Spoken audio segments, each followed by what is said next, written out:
I was in high school, playing the game. These cards were business ones. Teachers looking at me. They thought I couldn't give a What they didn't know is that I didn't show them my potential. Was frozen till I sliced them like a shogun. It's the art. Words on point like a blow dart. If you've never heard of this bastard, you don't know bars. Passed out the disc like I was handed out the dick. Mixed the beat so hard they were damaging your whip. Went to college for a year and a half. No credits. I just went to rehearse the verses and bare edits. I was working at GameStop. Drove up to LA to get a 5-spot after closing up shop. These hipsters calling me hipster. It's getting old. Makes me sick. Man, you couldn't get more punk with extra holes in your dick.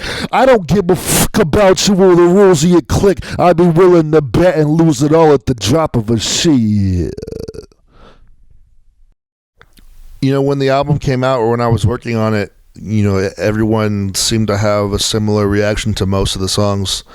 But since the album has come out and people have been able to listen to it, I find that whenever I play the Come Up Part 1 and Part 2, the crowd really gets, active.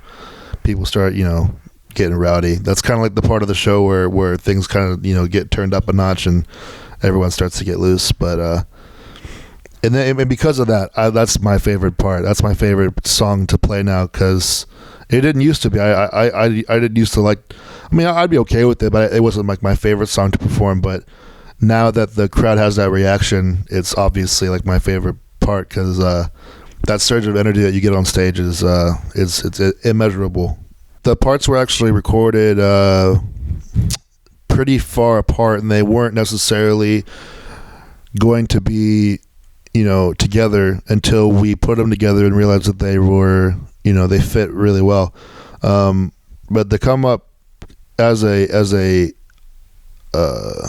idea was just kind of covering how I was raised and how I grew up, and how music has influenced and been a part of me becoming a man and finding my own way in the world. And then having Scoop DeVille to be part of that song, his dad is Kid Frost, which is like the most important Chicano rapper of all time. He's basically hip hop royalty, and by Scoop being his son, that makes him the prince. So when he was a kid, he'd be going to like middle school in a limo, having like a bag full of money and stuff, And I just realized that, how hip hop had an influence on my childhood and how it had an influence on his childhood were very different.